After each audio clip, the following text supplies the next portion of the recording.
Bon, mais moi, je préfère être là parce que je suis une femme que pas là parce que je suis une femme. Parce que moi, je suis là. Et puis après, la compétence, mais je vais la montrer. Moi, je sais très bien que je suis une informaticienne quota. Une des grandes premières programmeuses de l'histoire, Grace Hopper, qui a inventé la compilation, a prophétisé que le logiciel finirait par coûter plus cher que le matériel. Je pense que ça doit être l'informatique le seul endroit où j'ai entendu une femme me dire « Au retour de mon congé de maternité, j'ai négocié mon salaire à la hausse et j'ai négocié mon poste. » Ah ouais. Bienvenue dans cette nouvelle interview d'Alpacity. J'ai le grand plaisir de recevoir aujourd'hui Isabelle Collet, professeure associée à l'Université de Genève, spécialisée sur une question essentielle, la place du genre dans les sciences et la tech. Isabelle nous partage ses recherches et son expérience sur le parcours des femmes dans l'informatique. À l'occasion de la sortie de son tout nouveau livre, Le numérique et l'affaire de toutes, nous allons parler de solutions concrètes pour faire bouger les lignes. Isabelle Collet, bonjour. Bonjour. C'est un plaisir de vous recevoir sur la chaîne YouTube d'Alpacity. On va parler de plein de choses, mais surtout de genre et de numérique. Avant tout, est-ce que vous pourriez un petit peu nous raconter votre parcours et surtout les éléments marquants qui vous ont amené à vos activités d'aujourd'hui ? Alors, je suis informaticienne scientifique de formation. Si je précise scientifique, c'est parce que je me suis rendu compte qu'étant une fille, on imagine que j'ai fait de l'informatique de gestion. Or, non, j'ai fait du traitement du signal numérique, donc là où il y avait encore moins de filles que dans d'autres filières informatiques. Donc, j'ai un bachelor, et puis, je n'ai pas trouvé de travail en informatique, ce qui peut pas être très curieux, étant donné que j'ai trouvé du travail en sociologie. Normalement, c'est pas comme ça qu'on fait. Mais au moment où je suis arrivée sur le marché de l'emploi, j'avais plusieurs inconvénients. Le premier, c'est que je me suis arrêtée au bachelor, alors que j'aurais pu faire un master, mais que je pensais que j'étais au maximum de mes capacités. Par la suite, en revisitant mon histoire, j'ai compris que c'était pourquoi je croyais ça, et ça n'avait rien à voir avec mes résultats scolaires. Le deuxième inconvénient que j'avais, c'est que je suis arrivée à un des rares moments où le marché de l'informatique n'embauchait pas. C'était les années 90 en France, et ça a été une période de transformation des activités en informatique. Il y avait eu beaucoup d'infogérance qui était faite, c'est-à-dire des entreprises qui avaient complètement délocalisé la gestion de leur informatique à des boîtes externes, qui s'étaient rendues compte qu'elles n'avaient pas la maîtrise et que ça leur coûtait une fortune de manière pas complètement justifiée ou explicable, donc ils réintégraient. Bref, ça a été une période de trouble, donc c'était difficile de trouver du travail. Et en particulier, j'étais une jeune femme mariée, en capacité d'avoir probablement énormément d'enfants, dont j'allais m'occuper exclusivement, et j'étais donc pas du tout le premier choix. Donc j'ai pas trouvé de travail en informatique. J'ai trouvé du travail, comme souvent les femmes. Alors les débouchés, c'est souvent la formation ou le marketing, ou la documentation. Bon, moi, ça a été la formation, mais en même temps, j'ai aimé ça. Même si au bout d'un moment, au début, je formais à la programmation, ensuite, j'ai formé à n'importe quoi qui impliquait un ordinateur. J'ai fini par m'ennuyer et je me suis dit, il me faut un diplôme de la formation. J'ai repris mes études, je suis arrivée à l'université Paris-Nanterre, où j'ai découvert ce qu'on appelait à l'époque les rapports sociaux de sexe. Aujourd'hui, on dirait les études genre. Ça m'a passionnée, ça m'a permis de comprendre mon parcours. Je suis restée, j'ai fait un doctorat et puis maintenant je suis professeure en sciences de l'éducation à l'Université de Genève. Qu'est-ce qui vous passionnait un petit peu dans cette programmation, dans tout cet univers ? Je pense que le point de départ, ça a été que mon père rêvait d'ordinateurs avant que les ordinateurs existent. Il était électricien. Il n'a pas pu faire les études qu'il aurait aimé faire s'il avait été d'un milieu socio-professionnel qui incitait à faire des études. Et quand on s'est mis à parler des premiers micro-ordinateurs dans les années 80, c'était son rêve.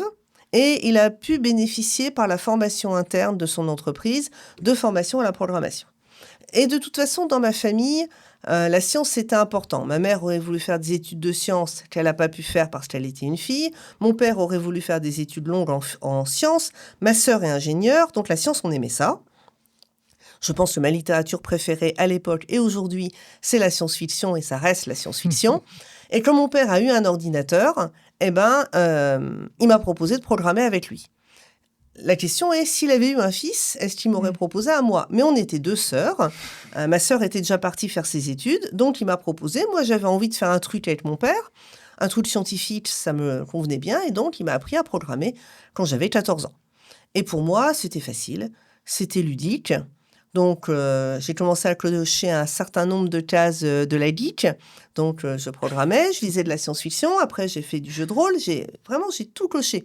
Et je dirais même que quand je suis arrivée dans mes études d'informatique, je me suis dit, ah, mais voilà enfin ma tribu. C'est à ce monde-là que j'appartiens parce que, notamment en tant que fille, je me sentais un peu en décalage. Mes copines ne partageaient pas du tout les mêmes passions que moi. Et là, voilà, je me suis trouvée arrivée chez moi.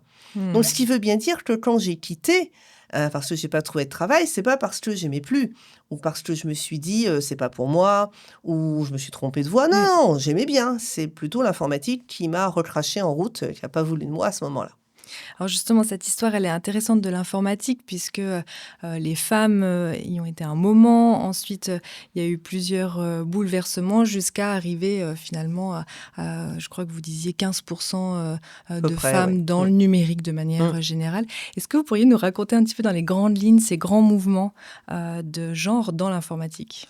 Alors, l'histoire, on peut la commencer au moment de la Deuxième Guerre mondiale. C'est là où on commence à faire des gros calculateurs avec le but de faire du calcul balistique, par exemple. Les constructeurs de machines, c'était des ingénieurs, c'était des hommes. Évidemment, c'est là où on le retrouvait dans les formations. Et les mathématiciens, c'était des hommes. Et puis, il allait falloir des personnes pour opérer ces machines, pour faire ce qu'on considérait comme étant un sous-produit des ordinateurs, qui était leur programmation.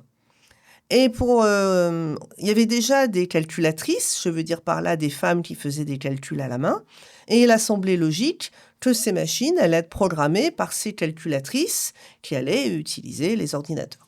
Et donc, il y a une scission importante qui s'est faite entre le matériel qu'on appelait hardware et le logiciel qu'on appelait software. Les termes sont genrés parce que les populations étaient genrées, comme les sciences dures et les sciences molles. Alors aujourd'hui, ça n'a plus de sens parce que quand on regarde qui est en programmation, c'est essentiellement des hommes. Mais à l'époque, c'était pas pour rien. Donc on avait les hommes à la construction des ordinateurs, les femmes à la programmation, et ces femmes, elles disaient, bon, bah, très honnêtement, vu comme la programmation était proche du matériel à l'époque, bien sûr qu'il fallait comprendre le hardware, sinon on programmait rien du tout. Ces femmes étaient d'ailleurs des mathématiciennes de formation, et elles ont inventé la programmation en la faisant. Et ça commence dès le tout premier ordinateur mécanique. Là, on est en 1847 avec Ada Lovelace, qui est la première personne à écrire un algorithme pour une machine permettant de l'automatiser. L'algorithme n'a jamais tourné parce que la machine n'a jamais marché, mais le premier programme, c'est une femme. Et par la suite, comme on considérait que c'était un sous-produit des machines, ce sont les femmes qui ont programmé. Et ça a duré jusqu'au début des années 70. Margaret Hamilton, qui est la personne qui a fait le programme qui a permis de poser le module Apollo sur la Lune, elle revendique être la première à porter le titre d'ingénieur logiciel. La programmation prend ses lettres de noblesse à ce moment-là. Une des grandes premières programmeuses de l'histoire, Grace Hopper, qui a inventé la compilation, a prophétisé que le logiciel finirait par coûter plus cher que le matériel, ce qui est tout à fait vrai, mais au moment où elle l'a dit, ça paraissait pas évident du tout. Donc, peu à peu, la programmation est devenue non plus un sous-produit, mais de l'informatique en soi. Des filières se sont ouvertes dans les universités de sciences. C'est évidemment les garçons qui sont venus d'abord parce qu'ils étaient déjà là à l'université. Et alors que dans les années, on va dire, 70, jusqu'au début des années 80, les proportions filles-garçons dans les études d'informatique, aussi bien techniciens qu'ingénieurs, sont assez équilibrées. J'ai fait ma thèse là-dessus et donc j'ai découvert avec grande surprise que on pouvait avoir 30%, 40%, même 50% de filles en études d'ingénieurs informatiques, alors que les études d'ingénieurs en général n'étaient pas très féminisées. Mais l'informatique semblait quelque chose de plutôt acceptable pour les femmes parce que, avec beaucoup de rationalité, on disait il n'y a pas besoin de force physique, c'est pas salissant, pourquoi pas en faire un métier de femme. C'était surtout que c'était un métier moins repéré et moins prestigieux. Dès qu'il est monté en puissance, et comme à chaque fois qu'un savoir social prend de la valeur, il se masculinise, comme à l'inverse, quand un savoir perd de la valeur dans le monde social, il se féminise. Donc là, ça a pris de la valeur. Les hommes sont arrivés en masse. Les femmes ne sont pas parties. Il y en avait peu. Quand tout le monde est arrivé, elles ont été toujours aussi peu, mais en pourcentage, ça a été tout petit. Et pour un certain nombre d'entre elles, ça a été documenté notamment au Royaume-Uni. Comme elles étaient autodidactes, elles ont vu arriver des hommes diplômés d'université qui sont devenus leurs chefs, qui ont récupéré leurs compétences et elles sont parties. Et c'est comme ça que l'informatique s'est déféminisée, c'est surtout super masculinisé. Et ça, c'est les années 90. Début des années 90, la transformation est faite. Et depuis, on est en dessous de 20%. La moyenne européenne, c'est 17%. Donc, c'est tout petit. C'est très peu, ce qui n'encourage pas non plus. Et bien après, il y a un effet d'entraînement, négatif en quelque sorte, qui s'enclenche. Parce que quand on est une fille et qu'on veut se projeter dans cet univers informatique, qu'en plus on croit masculin de toute éternité, parce que l'histoire que je vous raconte, on l'a très majoritairement oubliée. On l'a tellement oubliée que moi, je suis allée dans des écoles dans lesquelles il y avait 30 à 40% de femmes 20 ans plus tôt. Et je rencontrais des directeurs d'études qui me disaient « Bah oui, il n'y a pas de femmes. Enfin bon, voilà, elles n'aiment pas, il n'y en a jamais eu, il n'y en aura jamais. » Dans leur propre école, ce n'était pas le cas, mais ils l'avaient oublié. Donc c'est devenu tellement naturel que pour une fille qui se projette dans cet univers, elle sait qu'elle va se retrouver avec une grande quantité d'hommes et que peut-être ils ne seront pas tous si accueillants que ça et la regarderont peut-être comme une intruse. C'est vrai que l'histoire, comme elle est décrite, vous avez juste cité 3 noms de femmes qui ont marqué l'histoire dans le milieu du software, de la programmation. Dans l'idée collective de l'informatique, on associe ça plutôt à Alan Turing ou à des noms en tout cas masculins, qui a fait aussi des grandes choses, qui n'enlèvent en rien ce qu'il a fait. Mais c'est vrai que l'histoire se réécrit plutôt au masculin aussi. Alors ça, c'est vrai pour toutes les histoires. Vous avez le même phénomène pour le théâtre, pour la poésie du 18e. Voilà. Donc, il y a une machine à oubli très efficace sur la place des femmes dans l'histoire des disciplines. Et d'autant plus quand c'est une discipline où maintenant, on n'imagine même pas qu'elles y sont. Parce qu'on pense qu'il y a une naturalité du progrès. Et il y a un progrès, je veux dire, je ne dis pas le contraire. La place des femmes aujourd'hui, dans un certain nombre de disciplines, dont les sciences, est meilleure que ce qu'elle n'a été. On est d'accord. Mais comme il y a cette idée que le progrès est en marche, puisqu'on a encore si peu de femmes aujourd'hui, c'est qu'hier, il y en avait 0. Or, en informatique, typiquement, ce n'est pas le cas. En informatique, on a eu une régression très nette. Donc, comme on en a peu aujourd'hui, on ne pense même pas à aller vérifier si, dans les années 80 ou dans les années 70, sait-on jamais, il y en avait.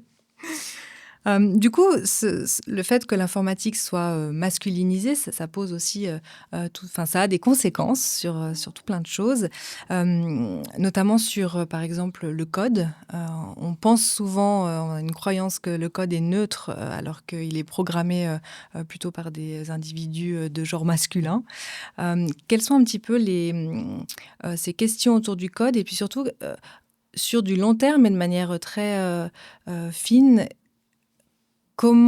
Quel impact la programmation faite par des hommes a dans la société?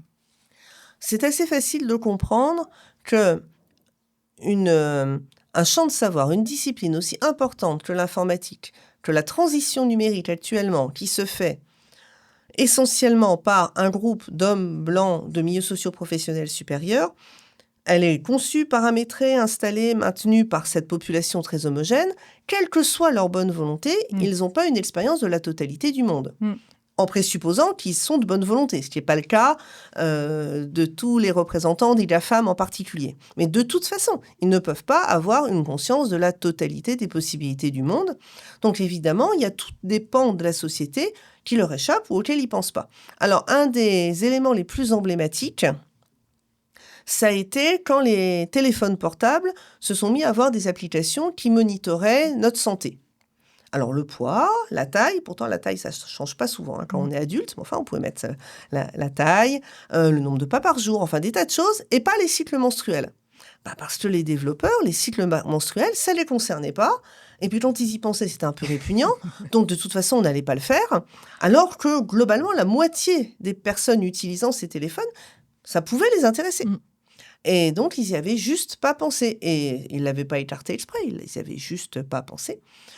C'est un assez bon exemple du fait que on ne peut pas penser à l'expérience humaine de tout le monde. Alors maintenant, toutes les applications monitorent les cycles menstruels. Il y en a même qui sont dédiées, d'ailleurs, à monitorer ça.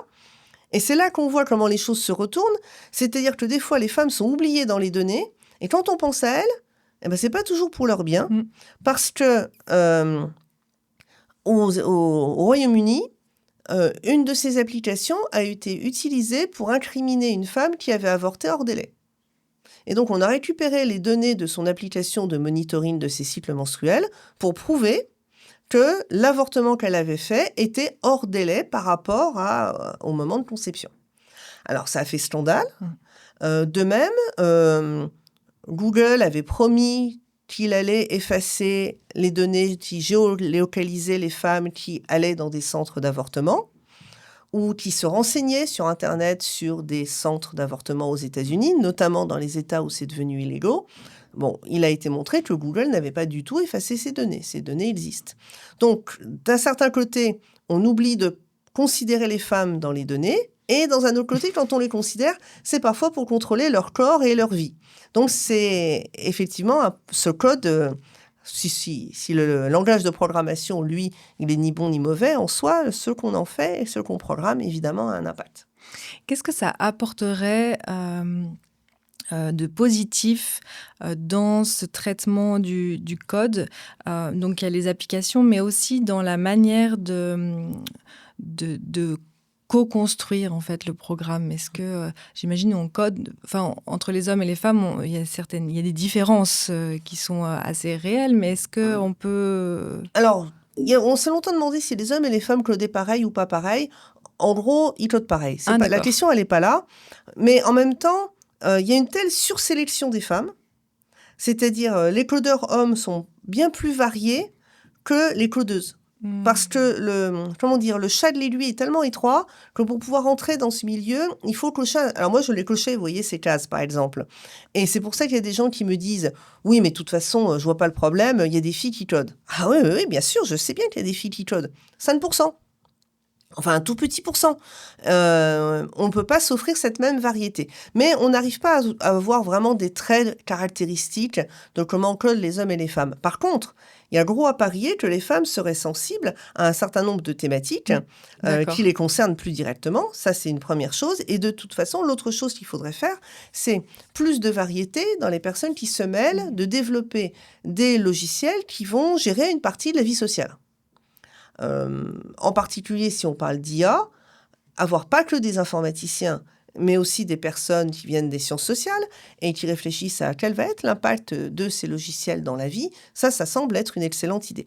Et puis, il ne s'agit pas de mettre une femme dans une équipe de programmeurs pour penser que magiquement, elle va transformer toute l'ambiance. Et j'ai eu un très bel exemple d'une femme ingénieure dans l'automobile qui l'a exprimé de façon assez claire. Ils testaient l'ergonomie d'un siège de voiture. Et donc, tous les ingénieurs s'asseyaient tour à tour pour voir ce qu'ils pensaient de l'ergonomie. Et elle s'assoit. Elle n'est pas convaincue. Elle trouve ça un peu loin, un peu large. Mais elle était la seule à penser ça. Eh bien oui, parce qu'en même temps, les femmes sont souvent de plus petite stature. Et autant elle savait pourquoi elle pensait ça, autant elle ne s'est pas sentie légitime de dire « ça va pas », puisque ce n'est que moi, et qu'elle est de toute façon dans une position où elle est très régulièrement minorisée, ultra minoritaire et minorisée. Alors que si elles avaient été 2 ou 3 à dire « Ah, pour moi, je me sens pas à l'aise », leur voix aurait beaucoup plus porté. Donc, une femme dans une équipe de 10, c'est pas de la mixité. Non, c'est une femme dans une équipe de 10. Faut les aider, c'est-à-dire, on peut pas penser qu'à elle seule, elle va... on met beaucoup de poids, beaucoup de responsabilités sur les épaules de femmes qui sont déjà dans des positions difficiles. Ouais, c'est absolument vrai. Justement, vous avez un petit peu enclenché la prochaine question sur l'intelligence artificielle et on parle des genres, mais aussi vous soulevez cette problématique d'avoir une concentration de ce développement de l'intelligence artificielle et particulièrement générative aux États-Unis, ou en Chine, on a aussi en Chine, mais en tout cas dans un endroit défini du monde, cette concentration. Quels sont les dangers de ce phénomène ? Actuellement, on constate un problème tout à fait, qui guettait depuis longtemps autour de la souveraineté numérique.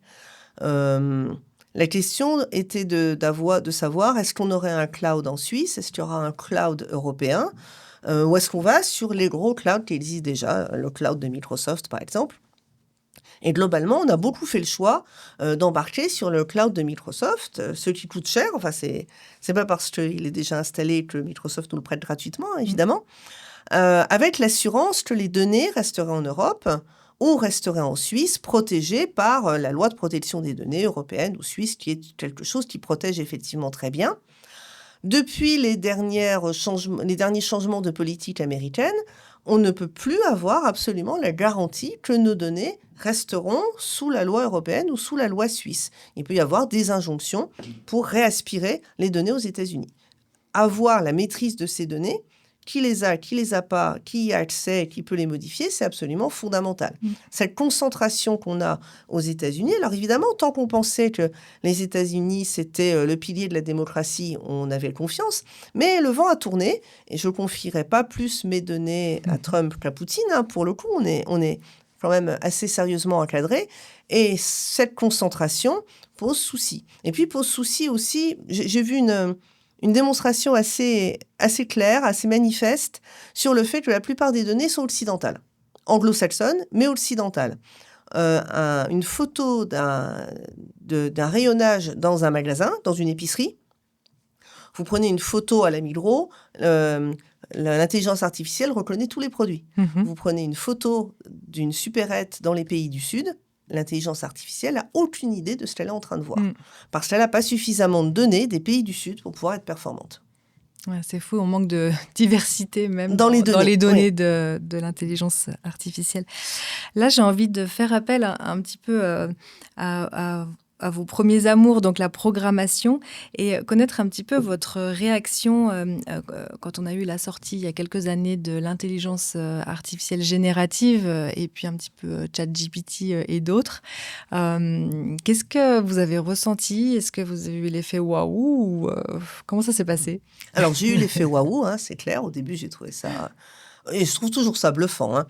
Mais au bout d'un moment, la fumée retombe un peu. C'est-à-dire, on comprend un peu comment ça marche. Et puis moi, je suis allée me renseigner un peu sur comment ça marchait. Mais on est d'accord, hein, ça reste bluffant. Et puis en tant qu'enseignante, ça nous a bien cassé les pieds, hein, faut bien le reconnaître, parce qu'on s'est demandé, OK, bien sûr, les étudiants vont l'utiliser, mais comme d'habitude, hein, quand la calculatrice est arrivée, ils l'ont utilisée. Quand les correcteurs orthographiques sont arrivés, ils l'ont utilisé. Quand Wikipédia est arrivé, on s'est dit « Oh mon Dieu, ils vont copier des pages de Wikipédia. » Oui, ils l'ont fait, il n'y a pas de problème. Donc bien sûr, on ne va pas remettre le dentifrice dans le tube. Hein. Tout le monde va l'utiliser. Va falloir qu'on transforme nos pratiques. Donc ça nous a effectivement cassé les pieds. Mais c'était relativement bluffant aussi. Et pour quelqu'un qui travaille sur genre et numérique, mais moi, j'étais comme un chat dans une poissonnerie. C'était extraordinaire. Parce que les pères de l'informatique, ils voulaient faire un cerveau humain. Ils ne voulaient pas faire une machine à calculer. Ils voulaient créer de l'intelligence humaine. Ils voulaient dupliquer l'intelligence humaine de manière artificielle. Donc, ces rêves des années 40, et même un tout petit peu avant, s'actualisaient aujourd'hui, mais avec un peu les mêmes fantasmes, les mêmes réflexions, ce que disaient des gens comme Alan Turing, dont on parlait tout à l'heure, Norbert Wiener, au moment de la Deuxième Guerre mondiale, on l'a pareil aujourd'hui. Donc, je trouvais ça assez extraordinaire. Ouais, et justement, le quotidien, comment il s'est transformé, ce rapport avec les étudiants En fait, tout le monde l'utilise, voilà. Mais au début, on s'en cachait un petit peu, etc., etc. Aujourd'hui, on s'en cache encore. Il y a un shadow AI dans les entreprises qui est absolument énorme. Comment la relation s'est passée avec les étudiants? Est-ce que ça en a changé un petit peu aujourd'hui, ou est-ce qu'on est encore dans cette expérimentation, on va dire, comment on va faire? C'est pas stabilisé encore. Il y a des choses qui se sont stabilisées, c'est que maintenant, on arrive assez bien à lire ChatGPT dans le texte. C'est-à-dire que des copies très, très de ChatGPT, on les identifie. Parce que c'est ennuyeux à mourir. Voilà. Les phrases sont lissées, il y a beaucoup d'énumérations, il y a des formules préférées par ChatGPT qui reviennent régulièrement. Il y a toujours un petit côté et je vous vends ma solution parce que c'est innovant, c'est voilà. Bon. C'est américain. Ouais, c'est ça. Donc on reconnaît. Surtout que les étudiants et les étudiantes raffinent rarement leur prompt. Donc on reconnaît d'autant mieux. Par ailleurs, ça commence aussi à se réguler. C'est-à-dire, on commence, et les étudiants et étudiantes et nous-mêmes, à l'utiliser pour des choses où, somme toute, on n'a pas besoin d'utiliser notre cerveau. Des choses très simples, qui fait très bien. qui reformulait des passages compliqués. Alors, quand ça reformule et que ça devient du pur ChatGPT, ça n'a plus aucun intérêt. Traduire des passages, synthétiser des textes. Alors ça, s'il y a bien une compétence qu'on va perdre, ça va être synthétiser des textes. Mais comme on a perdu la compétence d'avoir une belle écriture manuscrite, c'est plus un enjeu. Alors, est-ce que vraiment je peux comparer la capacité à synthétiser un texte à la capacité à avoir une belle écriture ? Je me souviens d'une époque où avoir une belle écriture, c'était quelque chose de significatif. Bon, donc il y a des compétences, c'est sûr, que le ChatGPT fait très bien, très vite et mieux, comparer deux textes. Voilà. Donc, ça s'intègre dans un certain nombre de pratiques. Après, le problème, c'est quand il y a une grosse différence entre la compétence de l'étudiant ou de l'étudiante et la compétence de l'IA. C'est-à-dire l'utiliser quand on est au niveau master pour synthétiser 2-3 textes et ensuite aller plus directement au but, pourquoi pas. L'utiliser au niveau bachelor alors qu'on est en train d'acquérir les notions, ça fait le boulot à la place et on n'acquiert jamais la notion. Mais je ne suis pas dupe. Quand les étudiants ou étudiantes nous copiaient une page de Wikipédia, la notion n'était pas acquise non plus de toute façon. C'est juste un peu plus difficile à choper. Donc, il y a quand même des moments où il va falloir contrôler cet usage. Parce que les calculatrices existent, mais on apprend toujours les tables de multiplication. Il y a quand même des compétences de base qu'il faudra garder. Mais ça rentre de plus en plus dans un usage régulé. Actuellement, on demande encore de faire une déclaration, on explique comment on a utilisé ChatGPT, pourquoi. À terme, je pense qu'on continuera à signer la déclaration sur le fait qu'on n'a pas plagié et qu'on plagie quoi que ce soit ou ChatGPT. C'est en gros, est-ce que j'ai utilisé l'IA de manière éthique ou pas. Et il suffira qu'on s'engage de toute manière sur le fait qu'on a fait un travail de manière éthique.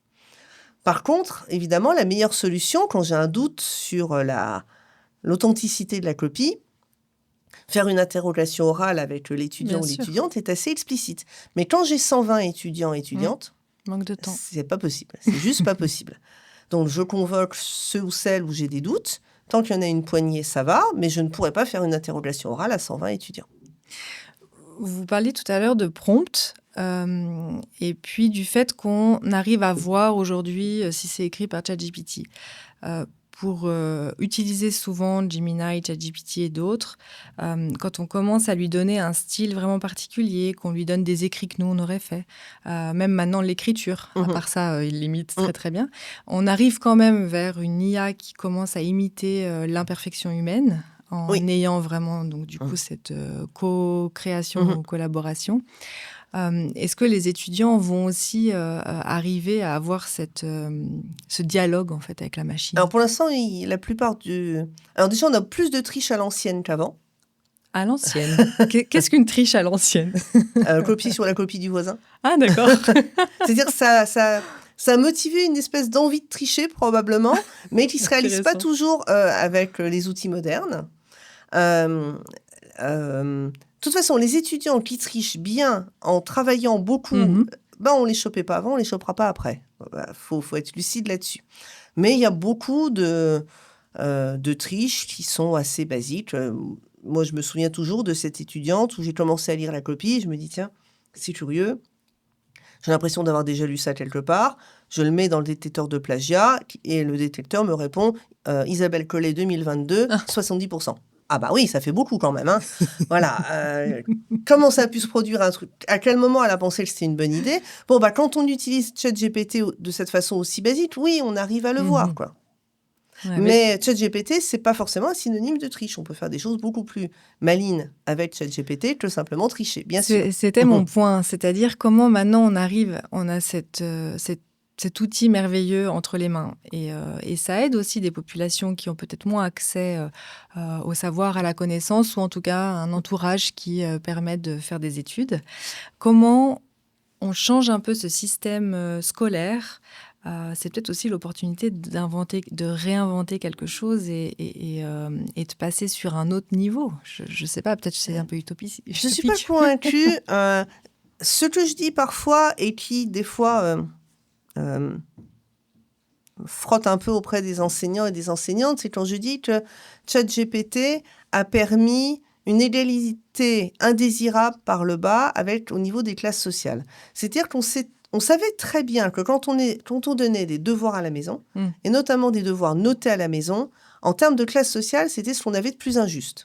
Parce que si vous avez autour de vous les ressources, que ce soit des parents, des frères, des sœurs, des cours d'appui, des précepteurs particuliers, bref, des gens qui vous aident à faire le devoir, eh ben, votre note, elle va être meilleure que si vous avez personne autour de vous. Et ça, on l'a toujours su. L'arrivée de ChatGPT a sonné le glas de ce genre de travaux parce que les classes populaires ont les moyens de tricher comme les classes sup. Et ça, je trouve que c'est un peu ironique, limite cynique quand je dis ça comme ça, mais de fait, quoi. Alors après, il y a des enseignants qui me disent, oui, mais au moins, l'apprentissage se faisait dans la relation, que ce soit avec le papa, maman, précepteur, etc. Alors qu'avec ChatGPT, il n'y a pas de relation. Ouais, il n'y a pas de relation, mais enfin, au moins, ça corrige une forme d'injustice sociale. Par contre, ce qu'on voit déjà très bien, c'est que plus votre capital scolaire est élevé, mieux vous faites un usage de l'IA. C'est-à-dire que ça ne va pas égaliser les classes sociales. Ça va être une béquille, ça va pouvoir permettre un certain nombre de choses, mais si vous avez déjà les compétences et dans la matière et dans l'IA, eh ben, vous allez faire des choses... l'écart va se grandir. Effectivement, il va y avoir une espèce de montée de niveau ou d'accès à des savoirs de la part des classes populaires, mais les classes qui savent l'utiliser vraiment, le gap va encore s'élargir. Encore s'élargir, ouais, c'est vrai. Vous soulignez aussi par rapport à l'IA que ce traitement de l'information par les IA génératives, elle transforme aussi les métiers qui sont plutôt féminins. Est-ce que vous pouvez nous dire quelques mots là-dessus ? Alors, c'est un rapport de l'UNESCO, si je ne m'abuse, qui a établi que la plupart des métiers, qui a établi récemment que la plupart des métiers qui vont être transformés par l'IA sont des métiers féminins. Certes, pas que, effectivement.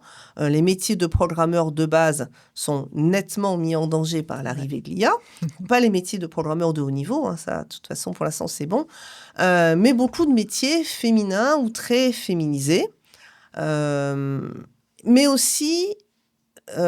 ça va impacter les métiers administratifs, hein, typiquement, mais ça va aussi impacter à qui on s'aperçoit que les entreprises ont plus confiance, ont plus envie de donner des formations IA qu'aux hommes qu'aux femmes. Parce qu'il y a cette croyance que les hommes sont plus naturellement et plus spontanément attirés par la technique, plus preneurs, mais de fait, les employés hommes ont tendance à être plus preneurs ou plus intéressés par l'IA que les femmes, s'en servir déjà plus personnellement. Plus, ça n'a jamais voulu dire mieux, ça veut juste dire plus. On ne sait pas pourquoi on peut procrastiner des heures en faisant joujou avec l'IA, c'est clair.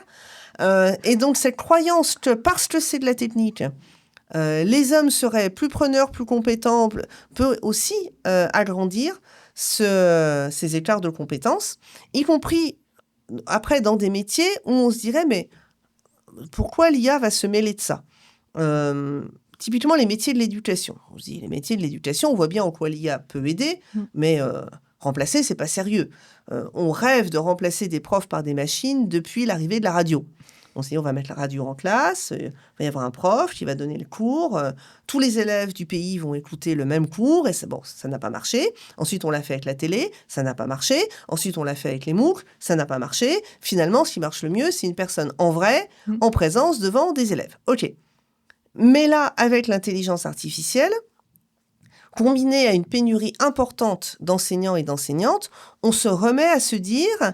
Eh bien, par exemple, il existe des exercisers en maths, des banques d'exercices que les élèves rentrent par un exercice et selon la manière dont ils ou elles réussissent, on va leur en proposer un deuxième, on va leur proposer de revenir sur les notions, puis de progresser, et ils vont avoir leur chemin piloté par l'IA à l'intérieur de cette banque d'exercices. Pourquoi pas, hein, ça peut être tout à fait sympa, ça change, ça fait de l'autonomie aux élèves, ça fait de l'apprentissage personnalisé, il y a des tas de bonnes idées là-dessous. Mais comme on manque de profs de maths, est-ce que l'étape d'après va pas être de se dire, alors dans un établissement scolaire, on va avoir 2 profs de maths, 10 assistants d'IA qui vérifieront qu'on sait utiliser l'ordinateur, et de temps en temps, on ira voir le prof de maths. Ça ressemblera finalement à quand on va chez le radiologue ou l'ophtalmo. Et puis il y aura les écoles qui pourront se permettre d'avoir plein de profs de maths, pour les classes socio-professionnelles supérieures et les écoles qui ne pourront pas se le permettre. Alors là, je suis dans la dystopie, on n'a pas ça encore. Mais bien sûr, c'est accessible et c'est possible. Or, remplacer les métiers de l'éducation, du soin, de l'écoute, tous ces métiers qu'on dit les métiers du care par de l'IA, c'est une très, très, très mauvaise idée. Ce n'est pas là-dessus qu'on doit l'utiliser. Ah là là, c'est fou. Moi, j'avais envie de parler de votre livre, votre nouveau livre, qui s'appelle « Le numérique est l'affaire de toutes », qui est aussi, qui est vraiment concentré sur les solutions et qui fait suite à un premier livre que vous aviez écrit en 2019, « Les oubliés du numérique ». Voilà, est-ce qu'on peut avoir quelques mots sur ce livre qui est juste ici? Je le prends pour le montrer à ceux qui nous regardent. Voilà. Alors, mon but du premier livre de 2019... Alors, il faut dire que je travaille là-dessus depuis les années 2000. Et en 2000, ça n'intéressait absolument personne. Il y avait des hommes en informatique, ils faisaient le boulot. C'est quoi l'enjeu? La justice sociale, tout ça? Non, ça n'intéressait vraiment personne. Et puis, dans les années 2015, et c'est pas du tout hasardeux, cette date 2017, c'est MeToo. Donc, ça veut dire qu'il y a une prise de conscience de la place des femmes dans la société, malgré les progrès. Ça s'est arrêté en route et elle n'est pas celle qu'elle aurait pu être si on avait l'égalité. Donc, 2015, des informaticiens, des entreprises ont commencé à se dire « Mais comment ça se fait qu'on se retrouve dans un milieu aussi peu mixte ?» Donc là, on était tombé vers les 15%. Des pères se sont mis à dire « Mais pourquoi ma fille me dit qu'elle ne pourrait pas faire le même métier que moi alors que quand ils étaient informaticiens, parce que c'est un métier de mec ?» Et puis les vieux, entre guillemets, informaticiens se souvenaient d'une époque où le monde n'était pas à ce point non mixte autour d'eux, mais voyaient leurs collègues partir en retraite, leurs collègues femmes partir en retraite, et laisser un monde où il n'y avait plus que des hommes. Donc là, la prise de conscience se fait. Soudain, mon sujet qui intéressait personne devient intéressant, tant mieux pour moi. Et on me dit, il faudrait qu'on commence à comprendre. Ah ben non, moi ça fait 15 ans que je suis dessus, je commence à avoir une bonne idée, voilà. Alors, on peut réactualiser les études contextuellement, mais quand même, les grandes lignes, on les a bien. Hein. J'ai participé à des projets européens en 2000 sur élargir les possibilités des femmes en informatique. Il y avait tout un nombre d'endroits où on avait depuis longtemps identifié et travaillé sur le problème. Donc, j'ai sorti ce premier livre en 2019 pour faire état des lieux. Et là, comme il est épuisé, j'ai remis le couvert, mais en ajoutant une partie sur maintenant on fait quoi? Alors je dis pas que je sais comment il faut faire, mais j'ai identifié des pratiques qui ont fonctionné dans certains endroits, dépendant du contexte, mais c'est pas inintéressant de voir que on peut le faire. C'est-à-dire que quand on est à 15%, des fois on a une idée de fatalité. C'est dire mais 15%, mais on va jamais y arriver, ou alors ça prendra une génération, et pas forcément. Et puis, des choses qui, franchement, servent à la marge, donnent bonne conscience, sont relativement cosmétiques. Voilà, et c'est de ça dont j'avais envie de parler dans ce livre. Ouais, est-ce que alors, bien sûr, j'encourage tout le monde à se procurer le livre, mais est-ce qu'on pourrait quand même avoir quelques informations, vu qu'on est orienté solution, sur les fausses bonnes idées, sur justement ce qui fonctionne pas du tout? Alors, par exemple, il y a quelque chose qu'il faut se dire, c'est selon qui vous êtes, une idée peut être efficace ou pas, ou c'est pas votre place. Quand on est une association de femmes scientifiques, une association de femmes dans l'informatique, mettre en avant les femmes en informatique, exposer des rôles modèles, des modèles inspirants, c'est bien la place, c'est bien là où on peut agir. Parce qu'on fait, ce sont les leviers qu'on a à portée de main. Rencontrer des femmes, faire du mentorat, c'est tout à fait le sujet. Quand on est une grande entreprise, demander aux femmes de son entreprise, qui ont leurs propres problèmes à se maintenir, à faire carrière, de faire rôle modèle, sans les défrayer pour ça, sans que ça compte dans leur carrière, sans être connues, et éventuellement leur culpabilisant en leur disant « Toi, t'es une femme, tu devrais t'en occuper », comme si c'était un problème de femme et pas un problème de société, là, c'est problématique. C'est du gender washing, c'est-à-dire on met sur les épaules des personnes qui sont déjà en difficulté, ou peut-être même qui sont discriminés, la responsabilité de faire venir plus de personnes sans changer le contexte. Voilà, ça marche pas. Donc, en fait, tout dépend de l'endroit où vous êtes. On veut beaucoup mettre le paquet sur la lutte contre les stéréotypes. Moi, honnêtement, j'en peux plus de la lutte contre les stéréotypes. Et je dis pas qu'il n'y a pas de stéréotypes. On est complètement d'accord. Il y a des stéréotypes qui bloque l'imagination tant des employeurs ou des enseignants et enseignantes que des élèves. Mais les stéréotypes, c'est pas la cause, c'est la conséquence. C'est-à-dire, ils sont pas sortis de nulle part. Si on les a, c'est parce qu'un jour, on a fabriqué ces stéréotypes pour rationaliser l'inégalité qu'on avait en informatique. Et je vous montre comment ça s'est passé, ça va être très très clair. Comme je disais tout à l'heure, à une époque, il y a eu beaucoup de femmes en informatique. On a rationalisé cet état de fait, non pas en disant c'est parce que c'est des métiers mal payés, donc ce sera bien pour les femmes, même si c'était le cas, mais en disant oui, mais c'est normal, déjà c'est un clavier, donc les dactylos, tout ça, les claviers, elles ne seront pas dépaysées, et puis c'est du langage, les femmes, elles aiment le langage, et puis c'est dans le tertiaire, les métiers du tertiaire, c'est bien pour les femmes, donc c'est complètement normal qu'il y ait des femmes en informatique. La programmation prend de la valeur, les hommes arrivent en masse, poussent plus ou moins les femmes dehors, l'univers se masculinise et on dit bah oui, mais c'est normal, la programmation c'est de la logique, c'est des maths, c'est du rapport à la machine et les femmes ça elles aiment pas. Alors c'est les mêmes femmes, c'est les mêmes ordinateurs, c'est les mêmes tout, mais on fabrique le stéréotype qui permet de rationaliser ce nouveau monde social. Donc agir uniquement sur la conséquence et pas sur la cause, ça va, je dis pas que ça va être nul comme effet, mais ça va pas être suffisamment efficace. Si on transforme l'institution ou l'entreprise pour quel que soit le stéréotype, inciter à la mixité, le stéréotype, il va tomber en route. Une fois qu'on a une entreprise paritaire, avec autant d'hommes que de femmes, ça n'a plus de sens de dire oui, mais c'est normal. Voilà. Est-ce que des fois, ça se fait de manière naturelle et organique ? En fait, il y a des entreprises qui parlent jamais d'elles. Non, c'est vrai, c'est une question parce que je me dis... Malheureusement, non. Okay. Voilà. Ça ne se fait pas de manière naturelle parce qu'on est dans un contexte social qui ne pousse pas du tout dans cette direction. Toutes les entreprises qui ont vu un progrès, elles ont fait des efforts. Et des vrais efforts réfléchis à tout un tas de niveaux. C'est-à-dire, en gros, il y a 3 étapes. Et si on ne passe pas par les 3 étapes, il y a un bout de la chaîne qui va tomber. Faut intéresser. Si vous intéressez pas les femmes, elles vont pas postuler. Et pour les intéresser, faut leur montrer qu'elles ont les moyens de faire carrière et qu'on a besoin d'elles. Actuellement, quand on veut, par exemple, attirer des garçons, enfin des hommes, dans la petite enfance ou dans l'éducation, on leur dit pas, vous allez voir, c'est des métiers bien payés, où il y a une... non, ça marche pas.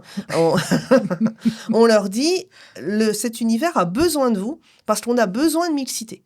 Donc, on les attire pas en leur disant, c'est bon pour vous. Mais oui, ça va être bon pour vous, c'est un métier intéressant, mais nous, on a vraiment besoin de vous. Quand on dit aux femmes, viens, il y a des carrières, il y a des métiers, bon, sinon, nous, on a déjà tout ce qu'on a, vous voyez bien, ça ne marche pas. Ce n'est pas un discours, elles se demandent si elles vont être bien reçues, et elles se demandent à juste titre. Donc déjà, il faut les intéresser en leur montrant qu'on a besoin d'elles. Ensuite, il faut les recruter. C'est-à-dire, si votre standard idéal, c'est un homme blanc de 30 ans ingénieur, vous n'allez pas embaucher de femmes. Mais votre standard idéal inconscient, si c'est ça, vous n'allez pas embaucher de femmes. Peut-être elles n'ont pas les mêmes parcours. Peut-être elles n'ont pas les mêmes centres d'intérêt. Peut-être qu'en entretien, elles ne se présentent pas de la même manière et elles ne vous disent pas la même chose. Et peut-être vous allez avoir du mal à vous projeter en elles. Oui, parce que vous êtes un homme et elle est une femme. Ça ne veut pas dire que ça ne va pas le faire. Et ensuite, il faut les garder. Je me souviens d'un chef d'entreprise qui m'a dit, on avait embauché une codeuse, elle était super, et puis voilà, elle est partie dans l'associatif. Et il avait l'air de dire, avec tous les efforts qu'on a fait pour elle, bon, ok, reprenons l'histoire. Donc, vous avez embauché une codeuse. Oui, alors elle était en contrat de qualification parce qu'elle n'avait pas tout à fait niveau. Ok, on l'a formée, super. Et son équipe, c'était comment ? C'était que des hommes. Ouais. Et puis, c'était la seule femme noire. Et donc, elle est partie. Et ça se passait comment dans l'équipe ? Je ne sais pas. À mon avis, il faut faire un entretien de sortie dans ces cas-là. Pas se dire, elle nous lâche avec tout ce qu'on a fait pour elle. Faire un entretien sur, malgré ce qu'on a fait pour elle, pourquoi elle part.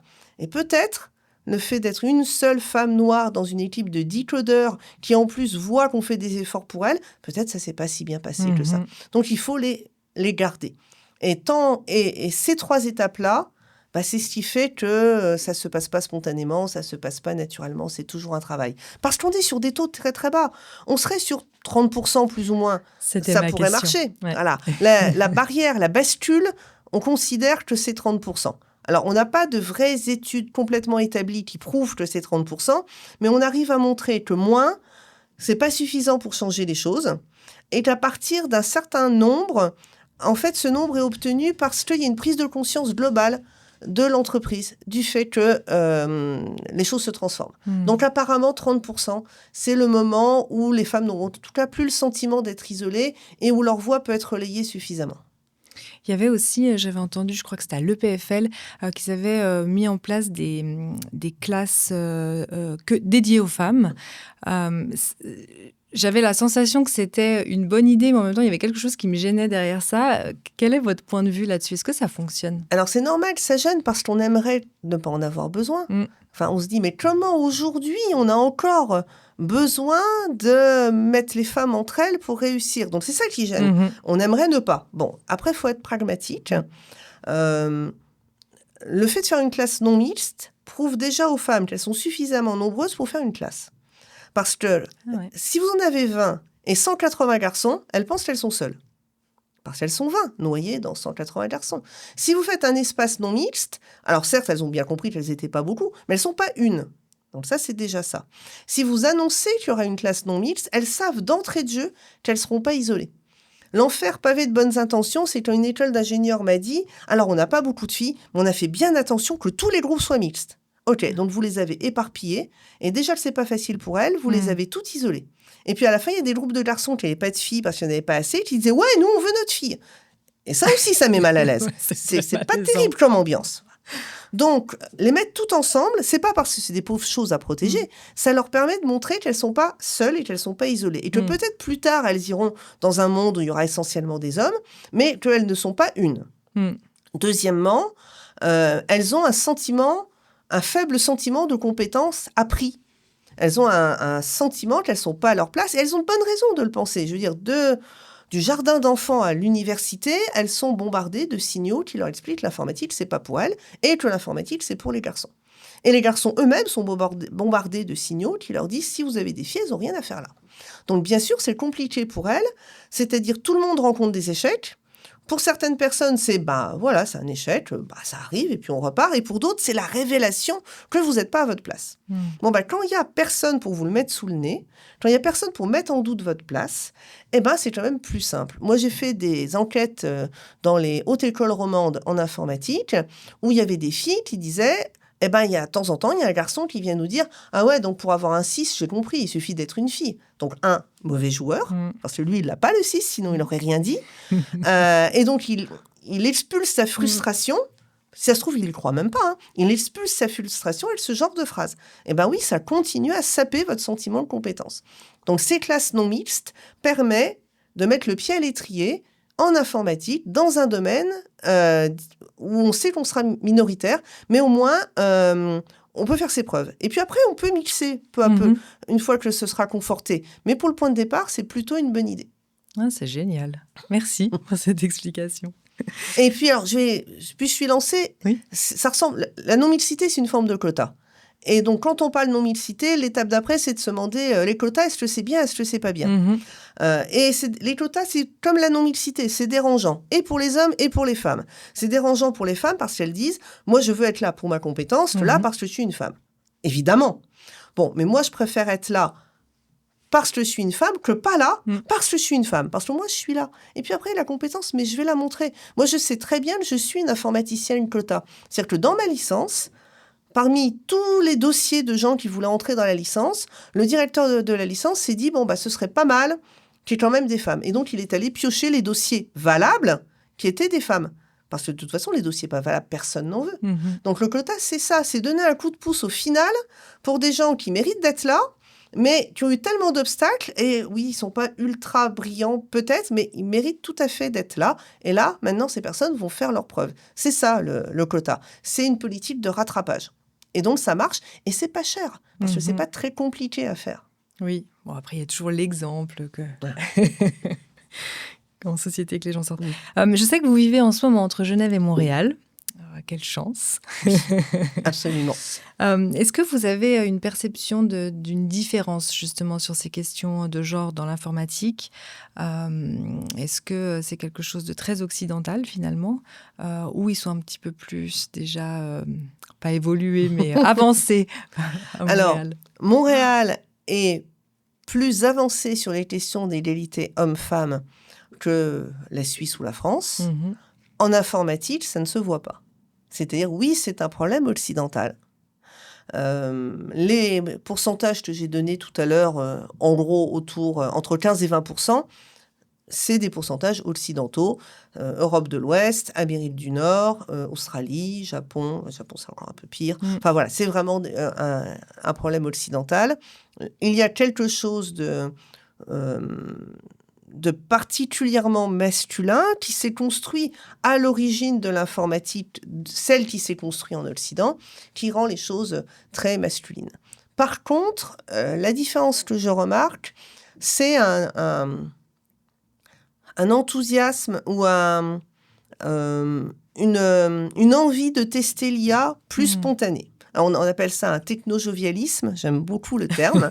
Et donc, il y a plus de technojovialisme à Montréal que je ne vois à Genève, où je vois vraiment à Genève des gens ultra réticents face à l'IA, avec des bons arguments aussi. Par exemple, les arguments écologiques, clairement, on ne peut pas faire l'impasse sur le fait que ce soit de bons arguments.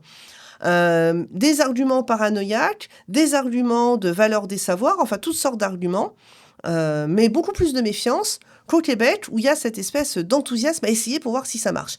Et pour le coup, ça se tasse un peu. J'ai fait des interviews avec des personnes en éducation qui disaient « Oh, quand c'est arrivé, je trouvais ça génial, je pensais que ça... Et puis, oh, finalement, ça s'intègre et puis ça passe dans les usages. Et oh, non, ça reste sympa, voilà. » Donc, ça se tasse un petit peu, mais il y a cette volonté de prendre et de tester avec un certain technojovialisme. Est-ce que finalement, ça ne s'intègre pas aussi dans notre quotidien ? Comme le téléphone, le smartphone, bah oui, c'est sympa, je l'ai tout le temps, je peux tout faire. Alors ça s'intègre dans notre quotidien. Vers quoi ça va se stabiliser ? C'est encore un peu difficile à dire. Bon, ça me fait sourire quand j'ai vu que ChatGPT allait autoriser les conversations coquines. Ben oui, le téléphone rose, on n'a jamais rien fait d'aussi lucratif. Donc, il était temps qu'ils captent qu'ils vont pouvoir faire des sous avec du sexe par IA. Bon, généralement, voilà. quand justement ce marché-là prend, la technologie s'implante dans le quotidien des gens, dans la société. Donc finalement, ça n'a rien de novateur. Voilà, c'est-à-dire ce ne sera plus des hôtesses au téléphone. L'IA va faire le boulot très très bien. Et bien sûr, il y a des gens qui vont tomber amoureux de l'IA, mais il y avait déjà des gens qui tombaient amoureux de bots dans des jeux en ligne ou dans des univers virtuels en ligne. Et pourtant, le bot, il n'avait pas énormément de conversations, mais les personnes projetaient suffisamment pour dire qu'elles étaient sûres que c'était une vraie personne. Bon, avec l'IA, c'est encore plus facile, mais c'est pas très neuf non plus, cette chose-là. Non, c'est vrai. On n'est pas très neuf, finalement.